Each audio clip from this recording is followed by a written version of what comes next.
Today, in honor of International Women's Day, instead of having one of the B8ta founders moderating our speaking portion, we actually have Mehak, who's wonderful, has her own media company, was #4 on Forbes Gen Z marketers list. She's super badass. We're super excited to have her. And of course, we're going to be having Annie, our speaker, who's one of the co-founders of Home. And ladies, take it away.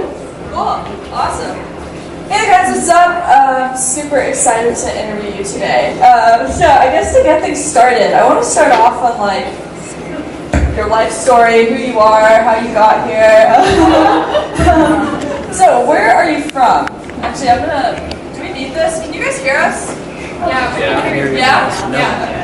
We decided that passing the mic back and forth or her potentially hitting me in the tooth with the mic was not a good idea.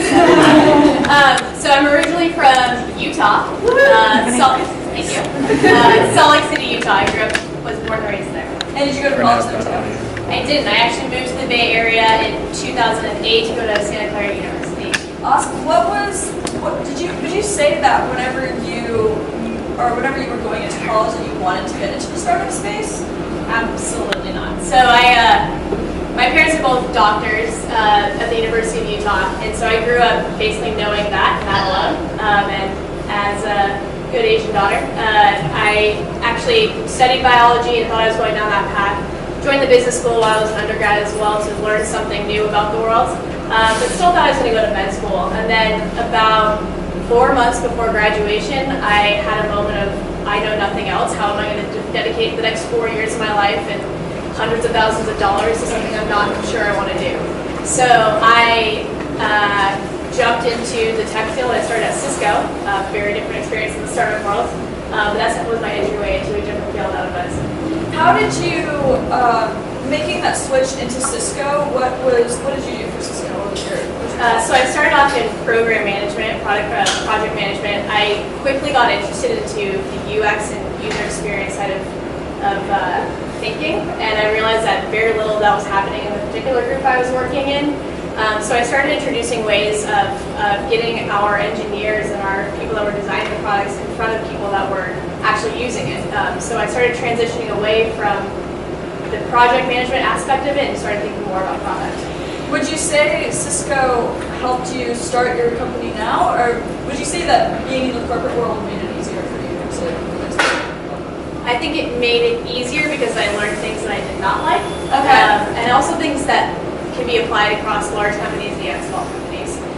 But there are definitely things in a large company that, for me personally, don't really work. It can be tedious to get things through the door in a way that in a startup, people make decisions very quickly. They're very thoughtful about them, but you know that you have to try and learn by failure, and the failure culture is a little bit more difficult in a large organization. What would you say was that point that you were working at Cisco and you decided to take a step back? About 2 years in, people from my personal life as well as from internally I realized that it was not a good fit for me. I had some friends tell me you should not be working there because it's not making you the person that you want to be. And I also realized that there were things that I wanted to explore that the culture there didn't quite adopt and weren't quite comfortable moving towards in that time, in that space, as quickly as I wanted to be doing. So you decided to take a step back, and then were you working on projects before you left Cisco, or was it just like you took a step back and you're like, okay, we're in the startup space now? Not even then. So I left Cisco. I actually wanted to get outside of the Bay Area in general. I'd been here for 6 to 7 years, and moving up from Santa Clara, a lot of my community was still the same community. And it's a great community, but there's things I wanted to understand outside of such a small, tight-knit group. Definitely able to find that in San Francisco, but at the time in my life, I wasn't. So I moved away entirely. I moved to Hong Kong, quit my job, and actually started working for General Assembly teaching web development and UX. So really transitioned and I knew what I didn't want. I didn't know what I quite wanted yet, so I moved away and started exploring a little bit more. That's awesome. And how long were you in Hong Kong for? A little under a year because I actually met one of my co-founders where we kicked things off. Okay. Yeah. And how did the ideation happen for Noon? It's a little bit of a unique founding story in that we had some seed money that was brought to us saying do something in the connected home space. So it wasn't that we had an idea and went out seeking money. We had a prompt, which is almost a more interesting scenario from a design standpoint. When you're given boundaries and a box to work within, a lot of more creativity can actually happen. So with that prompt, Will, my co-founder, who's actually right here, he was in LA at the time, and so I moved out to LA to work more closely with him on ideating and figuring out what are we going to do in the home space. Okay, that's awesome. And from there, what was the product that Noon is now, and which you guys are launching in October? We launched actually last October. Okay. Yeah. What last October? Yeah. Okay, cool. What was that the first idea, and then how was that process of creating that? There were, I'm sure, many ideas over a period of 4 months. But really where we started, and it was kind of a unique experience in that Will had just recently bought a home, had a young kid, and so was trying to create a home environment. I was at the time couch surfing, and so trying to find home in many different places. And so we both were kind of approaching the idea of what does home mean from very different perspectives. And we got to this place that we decided that home is a place where you feel at ease and you can be yourself. Yeah. It's where you can explore who you want to be. It's where you can create things. It's where you can enjoy the people around you. And so we started thinking, what are those things that can create that atmosphere in a space? And lighting was one of the initial things that, one, people use every single day. If it's done wrong, it makes a dramatic impact on how you experience the space, which most people don't know until they experience good lighting. Creates an entirely different atmosphere if it's bad or if it's good. Awesome. So as you were developing the product and thinking through with the idea, what was your mindset, and how are you thinking through pros and cons? If this is a good idea, we shouldn't go through with this, or we should. So a couple different avenues. One, looking at market size. So there's mini light switches, millions of light switches purchased every year, and those are just the basic dumb on and off switches. There's a high-end market for this type of solution that we're offering, which we're offering at a much lower price point. That's very real. It's being installed in many homes a year. And then, like I said, something that people are using every single day that is not necessarily done well in most homes that we can make a major impact on. Those are kind of the different veins that we took in looking at what's the right product to create. That's awesome. Yeah, I'm going to go to my black boat now. Me too. So, whenever you guys decided to go into fundraising, what stage were you at? So, like I said, we had some seed money that was presented to us that got us to a really great point to come up with a product concept, create a really strong prototype, and actually something at the time that we thought we were going to be able to bring to market. We went through the Series A fundraising process, mostly here in the Bay Area. And through that process, we were actually introduced to our now CEO and COO of the company, who were number 3, maybe number 20 at Nest. And so through that process of finding really strong investors that, one, believed in our product, believed in us, if I'm not speaking too strongly for them, and believed in the market, we actually were introduced through our investors to these strong leaders that have had a ton of experience in this space, that we got along with in a way that was beyond thinking about just the product and how you create the right experiences, but also how you create a company culture, and how you create a long-standing culture that's going to make not just one product, but multiple products over a lifetime. That's awesome. That's super cool. What would you say for someone who is looking to get into the product startup space and they're planning on going to fundraise and start a company? What would you say is one of the key things they need to look for? I think there's 2 real things as a founder. One, it has to be something that you're deeply passionate about.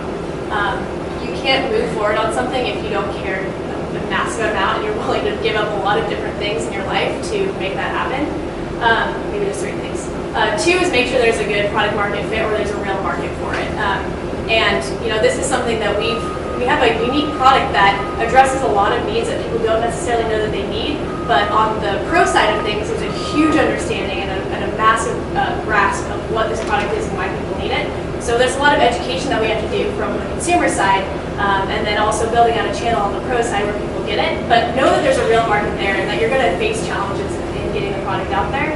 And then 3, find people and build the team around that's going to be able to move forward with you and that you're going to enjoy spending a lot of time with. How would you test like a consumer product? Because in software, you can throw something up on Reddit or you can throw something up and if people sign up, it's like, okay, maybe we can get some traction with this.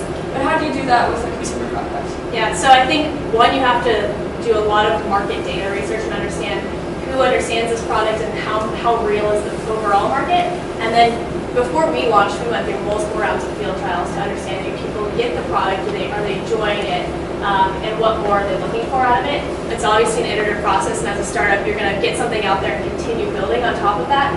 But getting things in users' hands as quickly as possible, even with hardware, is massively important. It's definitely not as easy as it is with software, but it's doable and it's important. How long was the stages between ideation to getting the product out? Time is not my good. Ideation to getting a product out the door was probably 3 years, 2.5.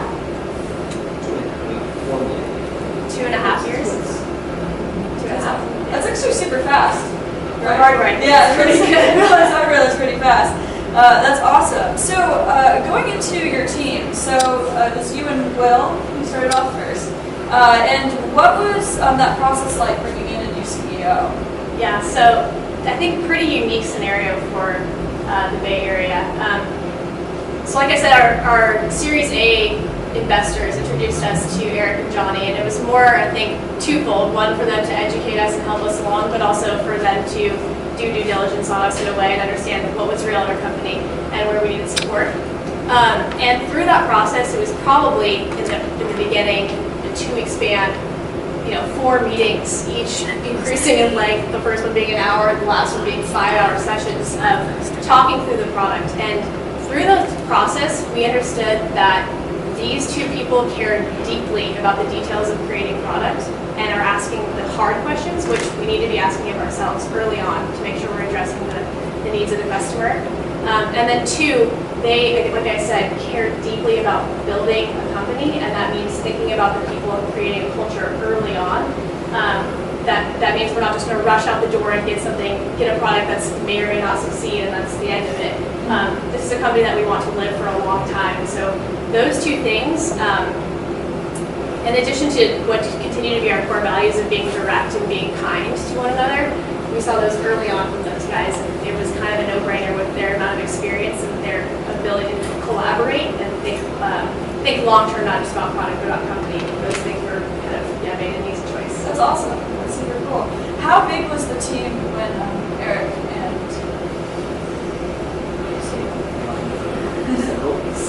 several? Okay. 5 maybe? Yeah, and then Eric and Johnny joined, and so Will and I were at the time in LA. I, who's also on the ground here, was in Hong Kong. Again, that bringing back. And so there's a lot of lessons learned along the way. Don't be in multiple cities when you're trying to build a startup. So we brought everyone to the Bay Area and restarted with those guys. And it was a great process because not only did we actually all get to the same room and the same office, but also made sure that we were building the right foundations early on for the company. Made sure that we made the right product decisions, not making compromises because of time, not making compromises because of money, but really thinking about the product that we want to come to market with. And so we grew, now we're about 55. That's awesome. That's super cool. So your whole team is based here in San Francisco now? We're actually, our office is in Cupertino, so we're spread across the Bay Area. Okay, awesome. From here, what's next?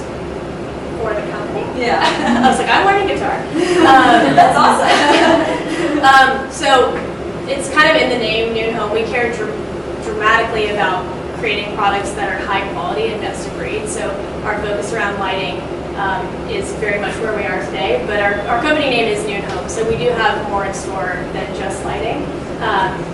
But delivering 50 different things at once that are all kind of broken or sort of work is not at all the right approach for putting in products in people's homes that they're going to live with for years on end. So we're very focused on delivering a great experience in one area. As you're building your team too, what do you look for in a new employee? I think I said this, but the 2 most important things for me personally, and I think across the company, are being direct and being kind. And this balance of having traditionally referred to as masculine qualities of confidence and directness and one of our other values is attack. Those are very important qualities, but they need to be balanced with empathy and kindness and patience. And if you have one without the other, you're going to be completely out of whack. We we say this a lot, but creating great products means that a team works really well together. And you actually see, our CEO said this a lot, you see when a product doesn't do well, like the cloud connection is really bad to the hardware device. That probably means that the services team wasn't communicating very well with the firmware team. So collaboration and communication are foundational to actually creating that growth forward. That's awesome. What would you, actually, I talked about this a little bit earlier. What is your role within Noon? So I'm the head of products, and so I work very closely with all the teams across the company to figure out what we're building today, what we're going to be building in the future, and then how we talk about those features to our external customers. That's awesome. So you work a lot in the marketing space too? A little bit. I work closely with them. They're a killer team, but in terms of where we're headed as a company and what what features we're delivering immediately, yes, very, very well tied in with them. What would you say has been the most successful campaign or way that you guys have brought new users? So what we just launched a week and a half ago was our pro and certified distributor channel. And I truly believe that this is going to be a big move for us. Like I said earlier, this is a market that really understands what this product is. There's a lot of features and a lot of focus, and we're continuously listening to our customers and bringing that feedback in and developing features based on it. But giving a platform and a way for a market that truly understands the product and giving them benefits for installing our product, I think that was one of our biggest moves so far, was creating a platform and a way to pull in those people that get the product and start distributing it to homes. That's awesome. So, let's go back to the black book. What do you wish you would have done differently? Such a loaded question. Do you have like 5 hours?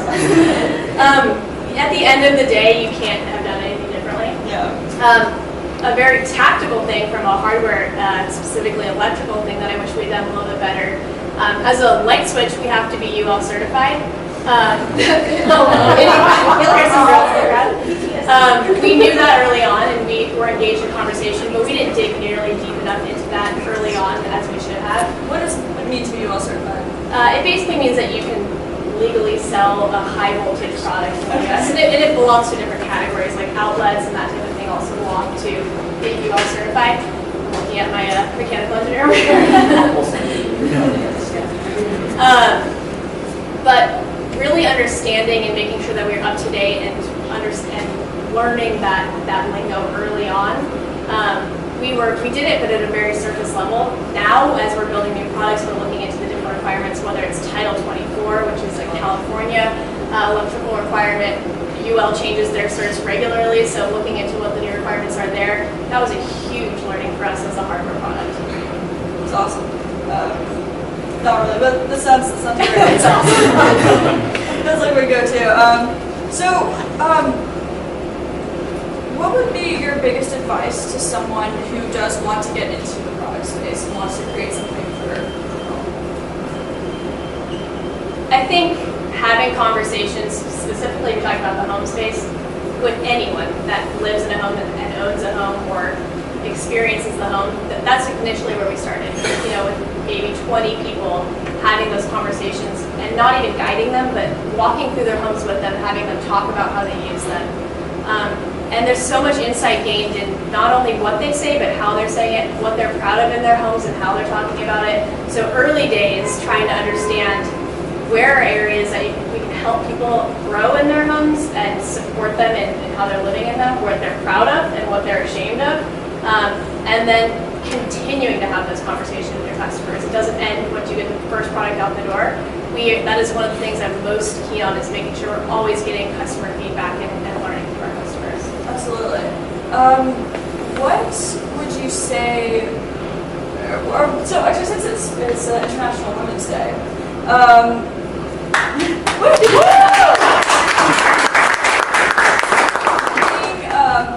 like a woman founder, what would you say that you were felt like you were at a disadvantage within the space at all?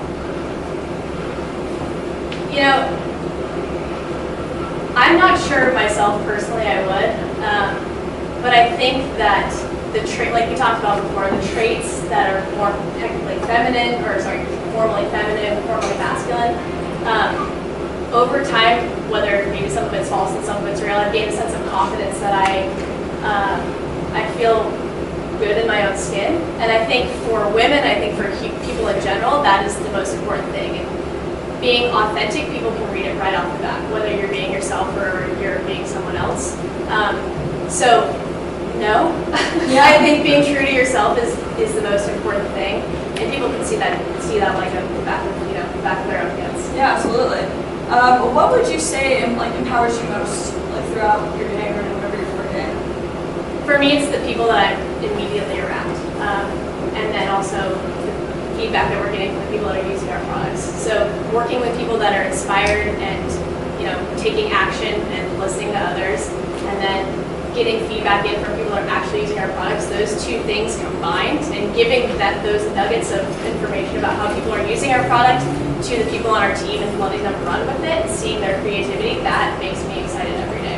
Would you say that your background working at Cisco or even studying medicine has helped you do what you're doing now? I've been thinking a long time about what can I take from biology that I studied for 4 years. Biology is all about creating rules and structures and hypotheses and then executing experiments and seeing what happens in the end. But biology is unlike in many other things where things are, no matter what you do, not going to be how you expect them to turn out. There's so many different things and factors that can happen to living cells and living organisms. So I think moving forward in my life and in this experience, creating a path and creating structure, you have to do it or else you're creating direction. You're going to be lost if you don't have it. But you have to be okay with factors coming in that you're never going to expect and flexing and moving around those. Yeah, absolutely. It's kind of funny because I come from the same background. My dad's a doctor, and Lots of broken bones. my dad was also a doctor, so his thing was I want you to go to med school and then take over the practice. So for me, I found that it was really hard, especially going into engineering and then saying I don't even want to do this anymore. I want to go into the startup space and not do the corporate world. So were your parents and was your family or your friends behind you taking a step back and moving into the startup world? My parents have been extremely supportive, so thank them. But my transition happened at an interesting time where the entire industry of the medical field was changing so dramatically, and so the way that they were experiencing the world was very different than when they had signed up to do medicine many years ago. So they have always been super supportive of me taking risks, and especially in that moment when the industry itself as being a physician was not totally stable and understood. I think that helped me in my favor of them being supportive of it. But they have been nothing but since. That's awesome. Yeah. You guys obviously take a certain approach to lighting. Obviously, from the switch, not necessarily the bulb. Are you happy with that? Anything, feedback, you think just overall the lighting space you can share with us? Yeah, so I think a lot of people hear about the smart lighting category primarily by bulbs to start. And one of the things that makes it easy to try smart lighting, which is, smart is a loaded word as well, connected to your phone. It's the installation process is a much lower paying barrier. So we actually did some research and we found the number one reason that people are buying smart bulbs today is to try something new. So getting accustomed to this idea that I can control it from my phone, I can change the color temperature, I can, potentially connect it with other devices. It's an easy way to start. The approach that we're taking is much more how can we create products that can live with people for a long time. So the market that we talk about is the private homeowner. It's someone that is looking to make an investment in their home, not just in the property itself, but the renovation they're doing on their kitchen, the long-standing things they're going to put in. And so the switch for us, if you use a smart bulb, you can control it from your phone, but if your kid turns it off at the switch, you can no longer control it from your phone. So, trying it is very easy. Living with it for a long period of time is a very different scenario. Thank you.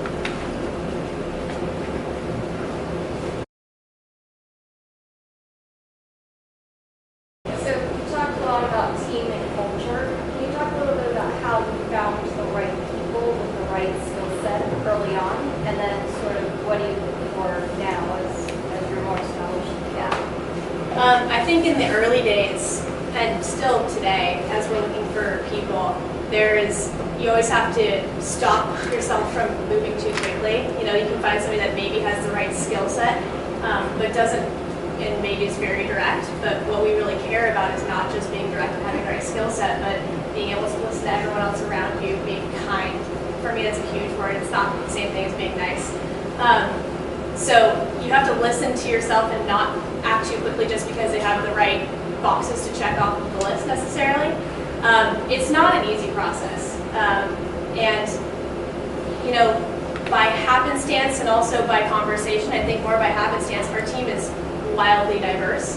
I've been trying to actually actively dissect how that has come to be, because I want that to continue with our culture. I don't want it to end now, because particularly when you're designing products for the home, that means it needs to live for the guests that come over to your house. It needs to exist for your children, your parents that come to visit that maybe don't know tech at all.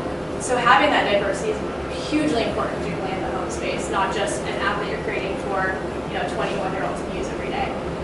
So I am still trying to understand how we got to this place, and I'm very happy with where we are, and make sure that we can repeat that pattern over and over again. I don't know if I answered your question.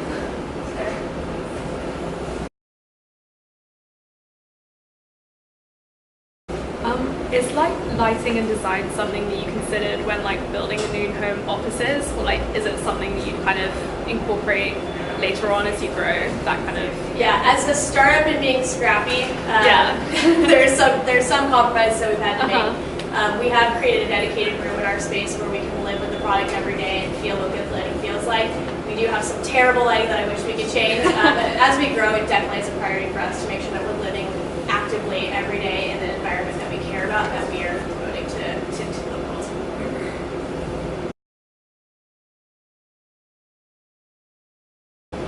Yeah, so the smart home space is pretty hot and chaotic, and lots of things happening, lots of cheap products, lots of high-end products.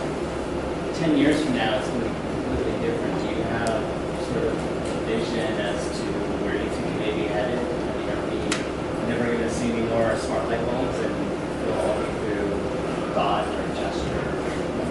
So there's multiple different parts of smart home, right? There's the things that you control it with, your voice, the light switch. There's things that react to it, the temperature changing, the garage door shutting, the the baby cam turning on. And then there's something in the middle that's performing all of that for you. Today, that doesn't really exist, and the smart home is kind of an ambiguous term for users to try to figure out what that means for them. They can pick up a bunch of different products, but then they're sort of left to figure out, okay, what are these things all supposed to do together? I think in 10 years from now, someone is going to own how those things really all work together, and create not just the idea of a smart home, but really experiences that, like, yes, I want good morning, and that's a preset defined that I can modify for how I want, but I don't have to be the one that's creative about it. Cool. I think that's it. Awesome. Well, thank you so much. This was awesome.